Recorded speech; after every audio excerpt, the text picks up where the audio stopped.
Assalamualaikum warahmatullahi wabarakatuh. Alhamdulillah. Alhamdulillahi haqqa hamdih. Alhamdulillahi hamdan katsiran thayyiban mubarakan fihi hatta yuhibbu wa yarda. Allahumma salli wa sallim wa barik ala sayyidina Muhammad wa ala alihi wa ashabihi ajma'in, amma ba'd.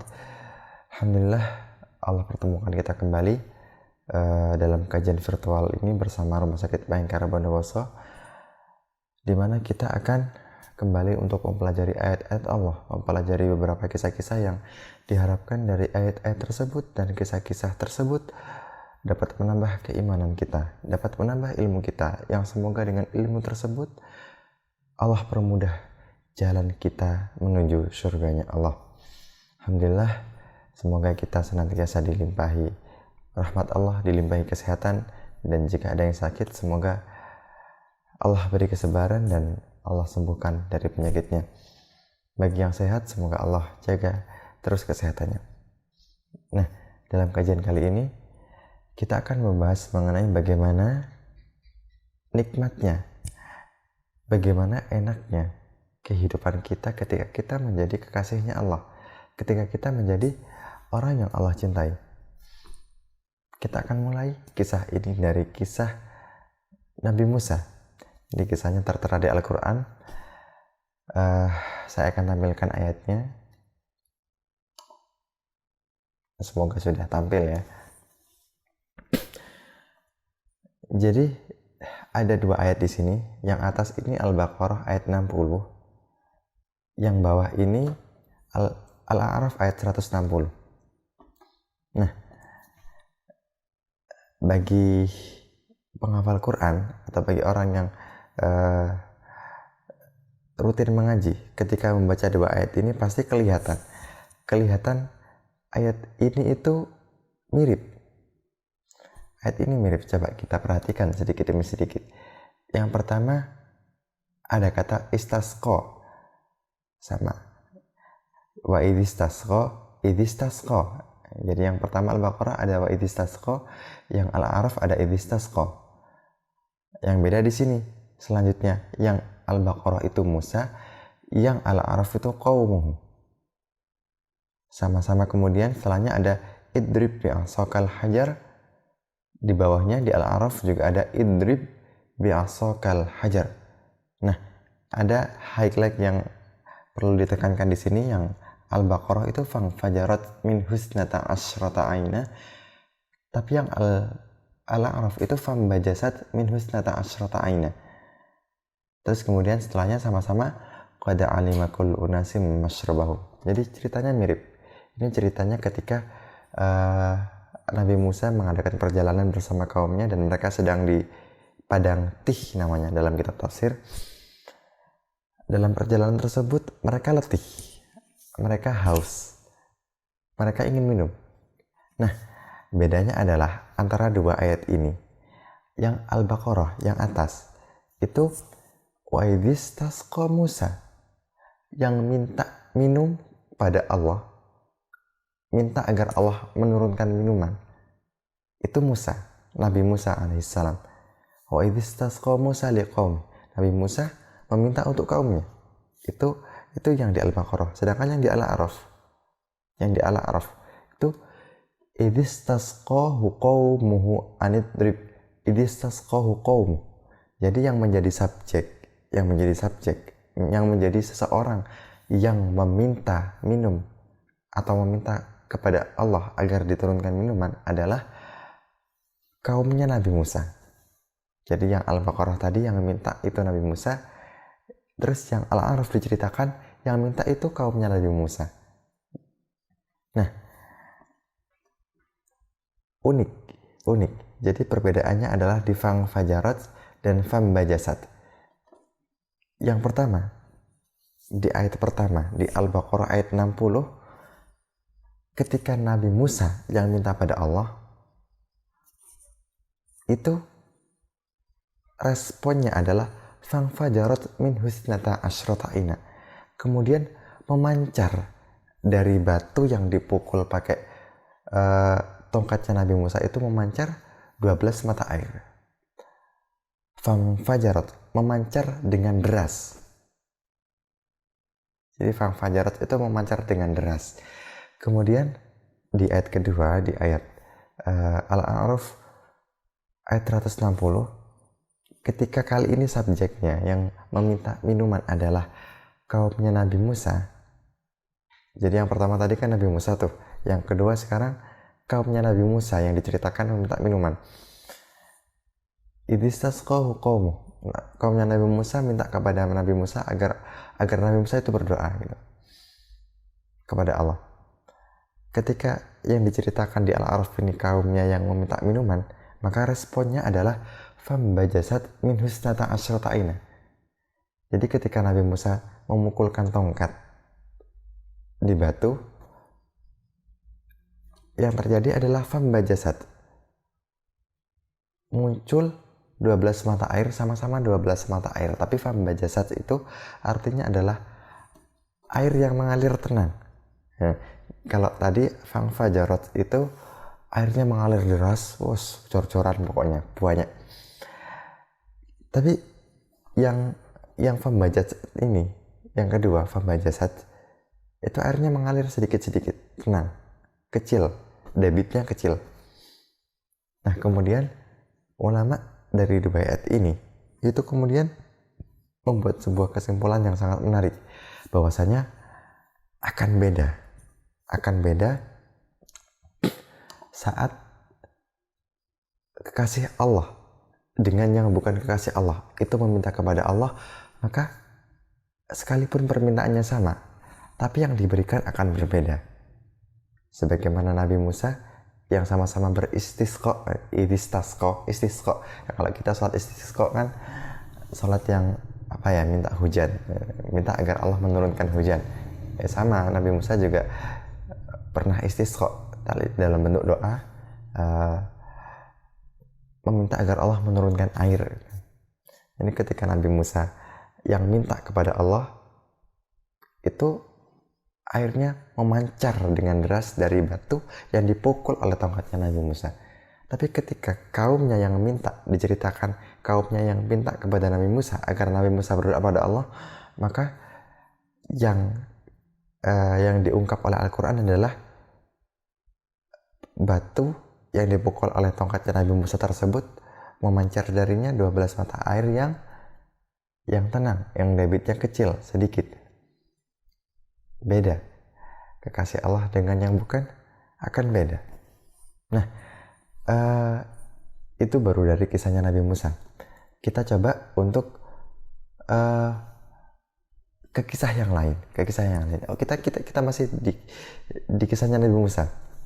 Kita masih coba untuk mengulik kisahnya Nabi Musa yang lain. Di lain kisah, suatu hari Nabi Musa itu sangat letih sekali. Dia sendirian, nggak punya teman, lagi dalam keadaan letih, capek, lemes mungkin ya,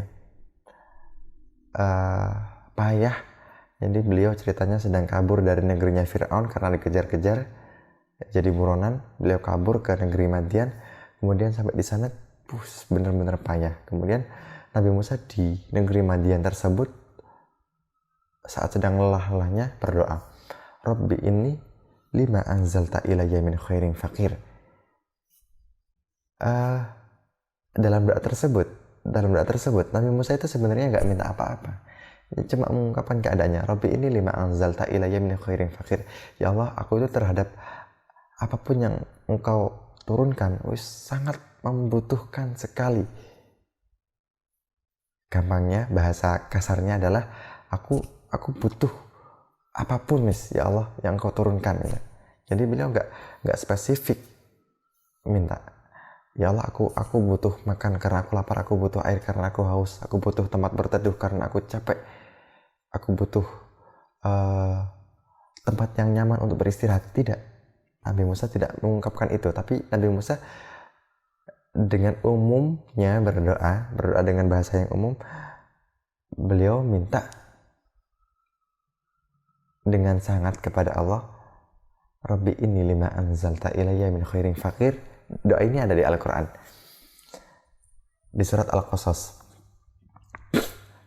aku ya Allah terhadap kebaikan apapun yang kau turunkan itu sangat membutuhkan. Itu kata Nabi Musa. Tak berselang lama kemudian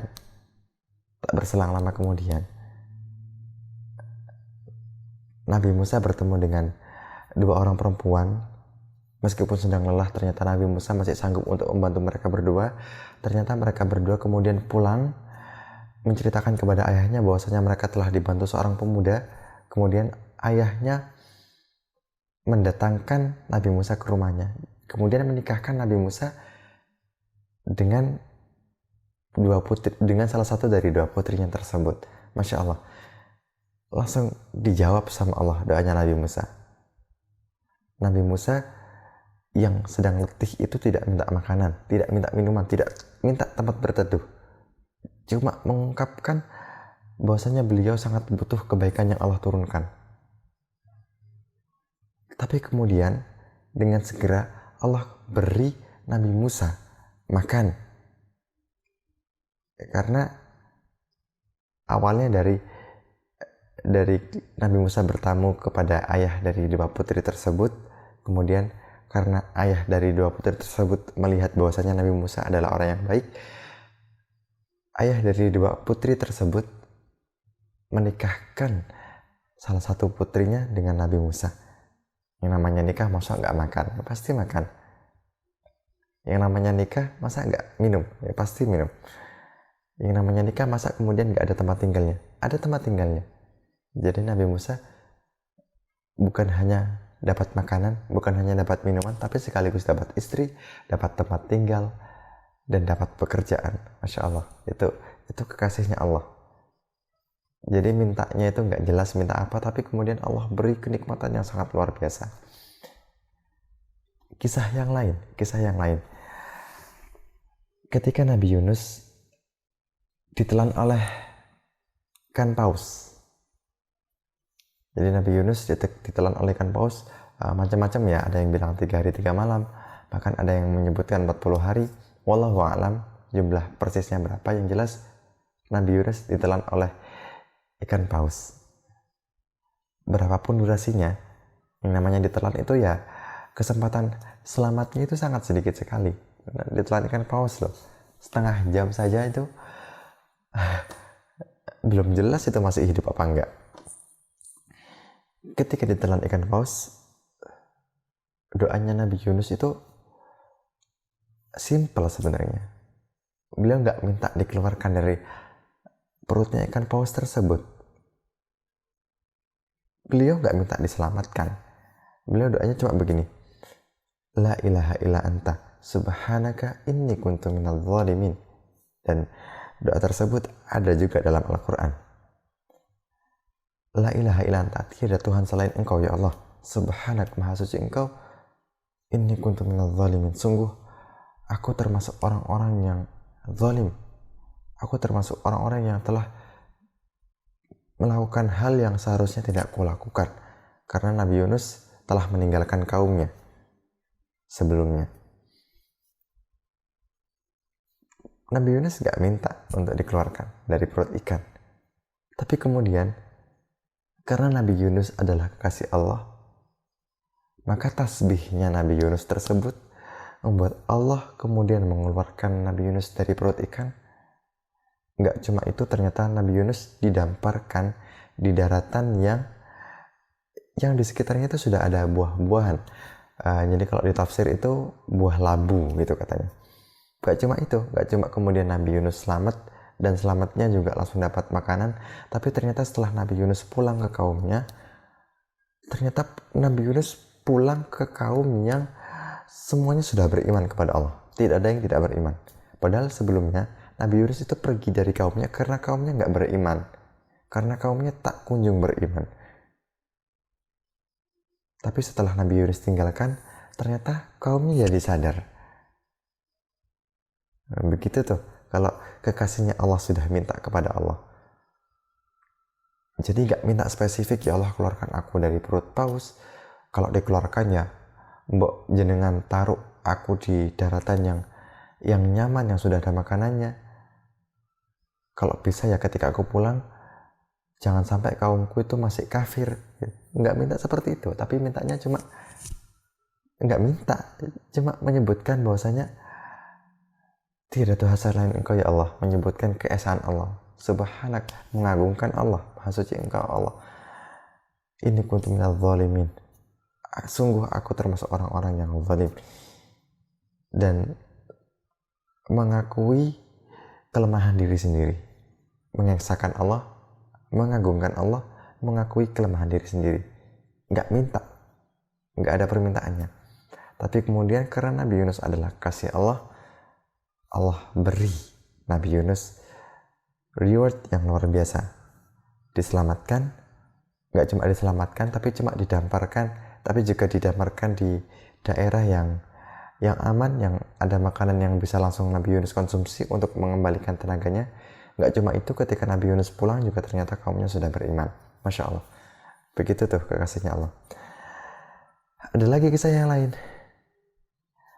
Kisah yang lain adalah ketika Nabi Ibrahim dilemparkan kepada api, dilemparkan ke kobaran api oleh kaumnya.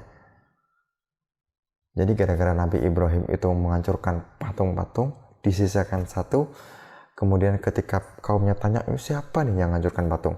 Nabi Ibrahim dengan enteng menjawab, coba aja tanya ke yang tersisa itu. Barangkali dia tahu gitu. Itu kata Nabi Ibrahim. Gara-gara itu, kemudian kaumnya sebenarnya sudah mulai sadar tuh.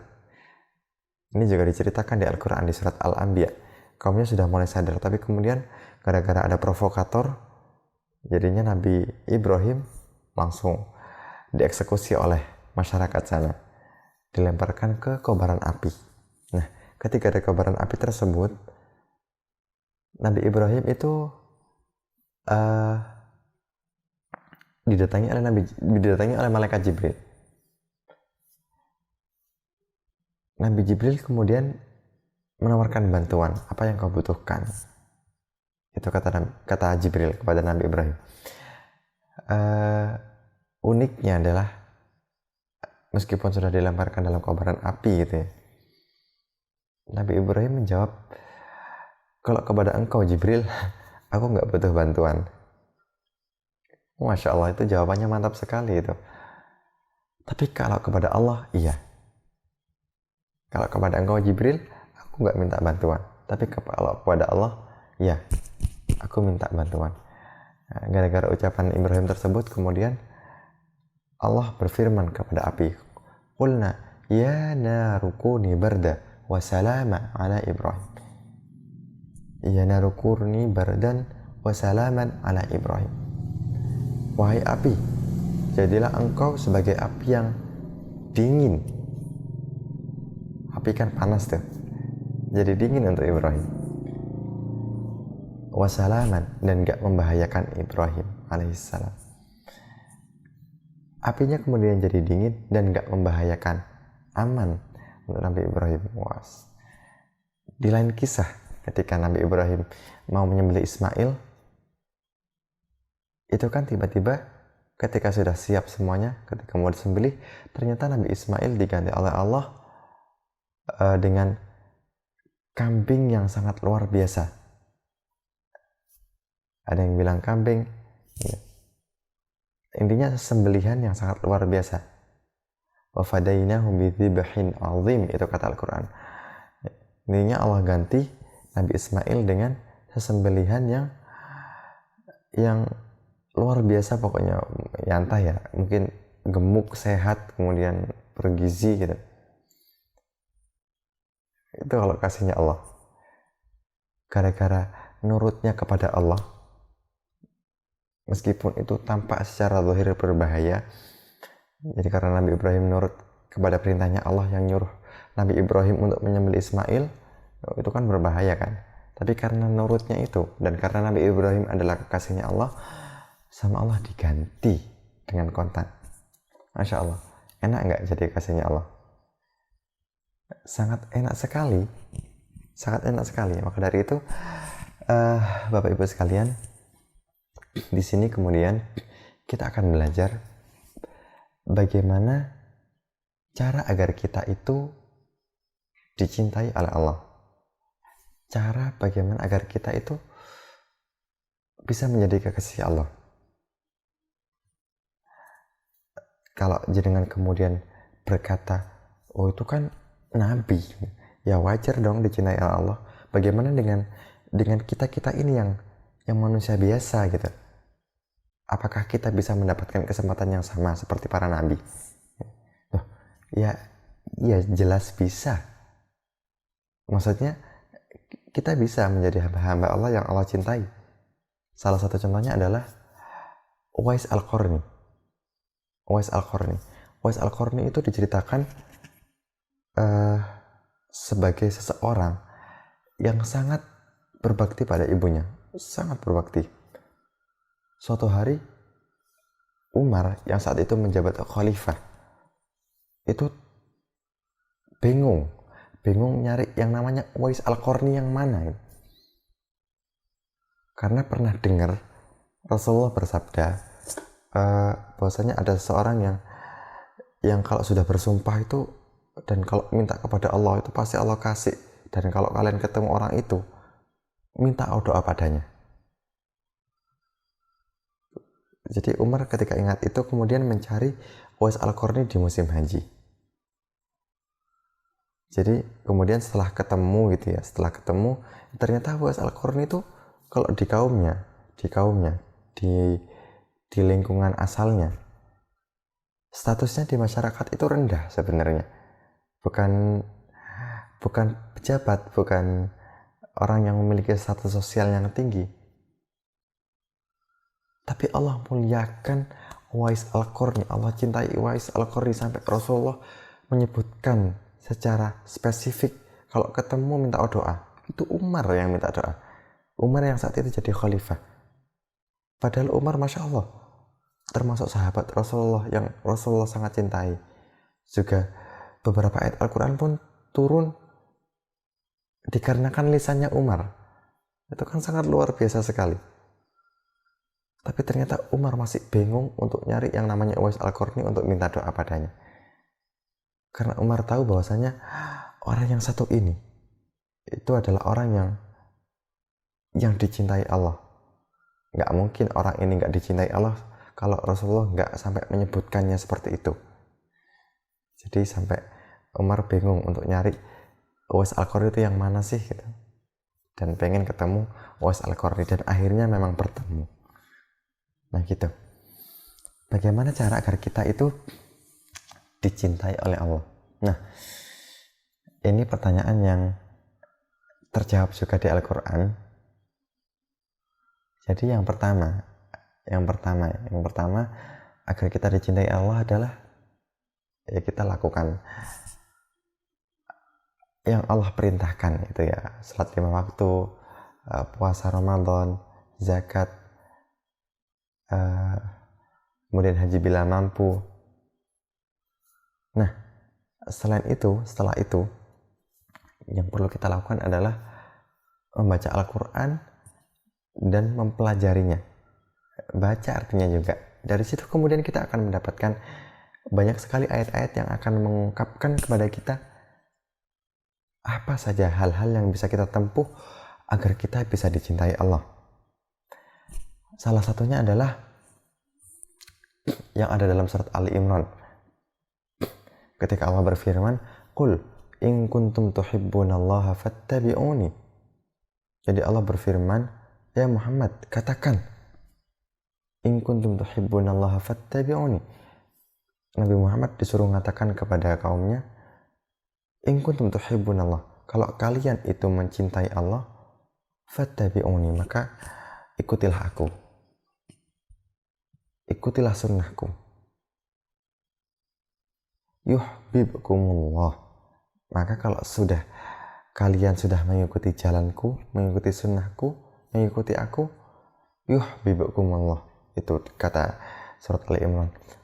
Allah akan mencintai kalian. Wa yaghfir lakum. Gak cuma dicintai itu, tapi juga diampuni dosanya. Baca Quran untuk mempelajari ayat-ayat yang mengungkapkan kepada kita apa saja cara-cara yang bisa kita tempuh untuk agar Allah mencintai kita. Salah satunya adalah ternyata dengan mengikuti sunnahnya Rasulullah. Masya Allah, sunnahnya Rasulullah itu banyak sekali. jenengan mau nyari dari bangun tidur sampai mau tidur lagi itu ada. Dari bangun tidur sampai tidur lagi itu ada. Dari ujung rambut sampai ujung kuku itu ada.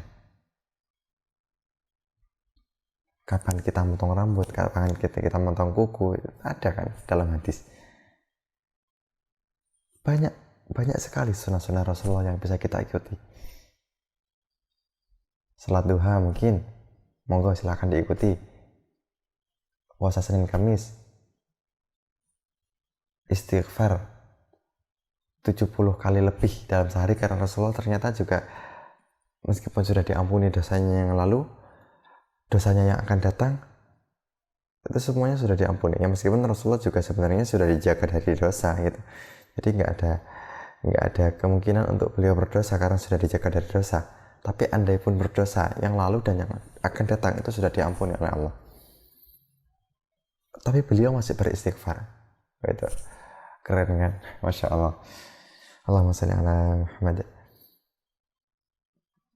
Ikuti Rasulullah. Nah, ketika kita membaca Al-Quran, kita akan banyak menemukan ayat-ayat wallahu yuhibbu, wallahu yuhibbu, wallahu la yuhibbu. Nah, dari situ kita bisa belajar. Ternyata wallahu yuhibbul muhsinin. Allah mencintai orang-orang yang berbuat baik. Berbuat baik kepada siapa? Kepada keluarganya, kepada tetangganya, kepada guru-gurunya, kepada murid-muridnya, kepada lingkungannya. Wallahu yuhibbus sabirin. Ternyata Allah juga mencintai orang-orang yang sabar. Sabar akan apa? Sabar akan ujian yang menimpa dirinya. Sabar untuk tidak melakukan sesuatu yang diharamkan oleh Allah. Sabar untuk tidak memakan sesuatu yang Allah haramkan, meminum sesuatu yang Allah haramkan. Sabar untuk tidak mengatakan sesuatu yang itu berpotensi membuat kita tidak diridhai oleh Allah. Sabar. Ternyata banyak sekali di Al-Quran. Jangan baca saja Al-Quran, nanti menemukan banyak wallahu yuhibbu, wallahu yuhibbu. Kemudian ternyata Allah juga tidak menyukai sesuatu. Nah, contoh wallahu la yuhibbul zalimin. Allah tidak mencintai orang-orang yang zalim, orang-orang yang berbuat sesuatu yang tidak pada tempatnya, orang-orang yang berbuat kerusakan misalkan. Kalau kita tarik pemahaman terbaliknya, kalau Allah nggak suka orang yang zalim, berarti Allah suka orang yang adil. Gampang kan? Jadi salah satu cara agar kita itu kemudian bisa dicintai Allah adalah dengan kita berbuat adil. Karena Allah nggak suka orang zalim. Maka pemahaman terbaliknya adalah kalau Allah nggak suka orang zalim, berarti Allah suka orang adil. Dalam Al-Quran juga banyak sekali wallahu la yuhibbu kulla khawanin kafur, wallahu la yuhibbu kulla mukhtalin fakhur,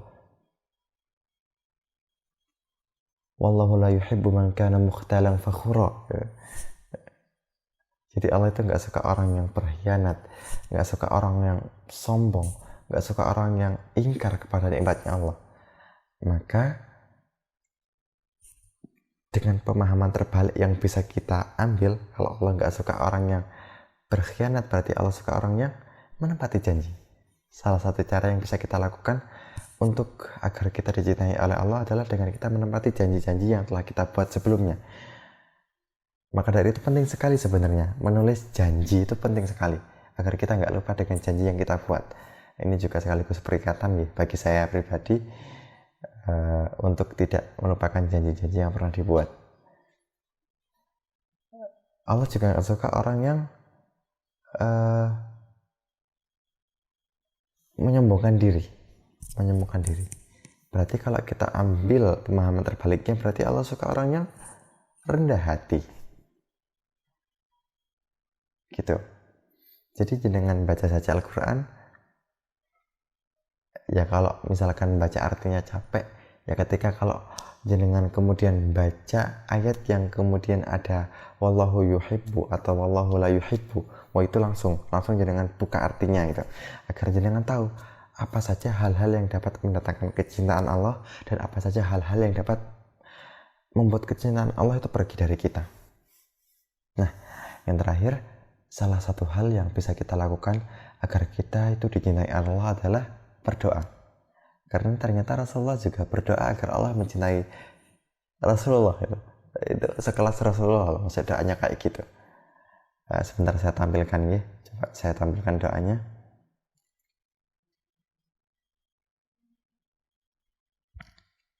Nah, semoga terlihat di layar.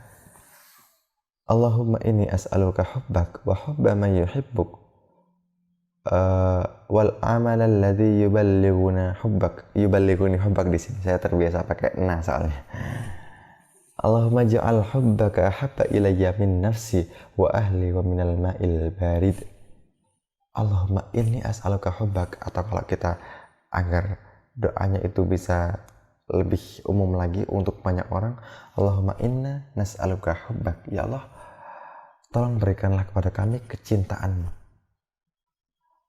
Gampangnya, cintailah kami. Ya Allah, cintailah kami. Wa hubba may yuhibbuk. Dan kami mohon agar orang yang engkau cintai itu juga mencintai kami. Karena bahaya kalau kita sampai dibenci orang yang dicintai Allah. Itu ngeri rasanya. Ya kalau kita juga dicintai Allah, terus ada orang yang juga dicintai Allah benci ke kita, itu masih, ya meskipun nggak aman ya, tapi ya masih dalam taraf aman lah. Tapi kalau kita sudah lah nggak dicintai Allah, kita nggak pernah berbuat baik, kita jarang sabar, kita sombong, dan orang yang dicintai Allah itu benci ke kita, itu masalah besar itu nantinya. Nah, makanya kita nggak cuma minta kecintaan Allah, tapi juga kita minta kecintaan dari orang-orang yang Allah cintai agar turut mencintai kita. Wal amal alladhi yuballighuni atau yuballighuna hubbak. Dan tolong beritahukanlah kepada aku atau beritahukanlah kepada kami Allah amal-amal yang dapat mendatangkan kecintaanmu. Kemudian doanya lanjut, Allahumma ja'al hubbaka ahabba ilayya atau ilaina, jika kita ingin mendoakan orang-orang sekitar kita juga. Ya Allah, jadikanlah kecintaanmu itu lebih kita cintai. Maksudnya, jadikanlah diri kami sebagai diri yang lebih mencintai kecintaanmu daripada mencintai diri kami sendiri. Jadi semacam permohonan agar kita itu menjadi pribadi yang lebih butuh kecintaan Allah daripada kita mencintai diri sendiri. Lebih butuh kecintaan Allah daripada cinta pada keluarga. Masya, ya apa ya? Ini Masya Allah sekali. Kita diajarkan oleh Rasulullah untuk menempatkan kecintaan Allah sebagai sesuatu prioritas yang perlu kita tuju, prioritas yang perlu kita gapai. Sampai-sampai Rasulullah mengajarkan agar kecintaan Allah itu harusnya kita lebih cintai daripada diri kita sendiri, daripada keluarga kita, bahkan daripada air yang dingin di padang yang tandus. Kalau kita kepanasan kan ya paling enak itu minum air dingin ya. Tapi ternyata kecintaan Allah itu harusnya kita tempatkan dan kita butuhkan lebih daripada itu semua. Masya Allah, itu Rasulullah itu yang nyuruh kita. Bukan nyuruh sih, mengajarkan kita melalui doa yang beliau ajarkan. Jadi begitu ya Bapak Ibu sekalian, semoga hal-hal tadi, ayat-ayat tadi, kisah-kisah tadi, dan doa tadi dapat mengantarkan kita menjadi kekasih-kekasihnya Allah. Sehingga kemudian apa yang terjadi jika kita sudah menjadi kekasihnya Allah, mungkin kita sertan hati aja itu sudah dikabulkan sama Allah. Terlintas, lintasan hati itu langsung Allah kabulkan. Enak kan kalau gitu? Kita rasanya kok pengen bakso ya, rasanya kok pengen soto ya, misalkan begitu. Ternyata sebelum kita beli ada yang nganterkan. Biasanya kayak gitu itu ya, jenengan pasti pernah mengalami seperti itu, pasti. Jadi apa yang terlintas di hati kemudian terkabulkan tiba-tiba, itu pasti jenengan pernah mengalaminya. Dan jika jenengan mengalaminya, saat itu ya, langsung ingat, berdoa, banyak-banyak minta ke Allah. Mungkin saat itu jenengan lagi jadi orang yang Allah cintai karena satu amal yang jenengan mungkin sadari atau tidak. Jadi seperti itu ya. Mari sama-sama saling belajar, sama-sama saling mencoba untuk menjadi kekasihnya Allah. Mari sama-sama saling meniti jalan untuk menjadi orang yang Allah cintai, dan semoga dengan kita dicintai Allah dapat membuat kita menjadi hamba Allah yang lebih bersyukur lagi kepada Allah, hamba Allah yang lebih dapat banyak beribadah lagi kepada Allah, dapat banyak membantu orang lagi, dan dapat masuk ke surganya Allah. Amin ya rabbal alamin. Wal afu minkum, subhanakallahumma bihamdika asyhadu an la ilaha illa anta astaghfiruka wa atubu ilaik. Assalamualaikum warahmatullahi wabarakatuh.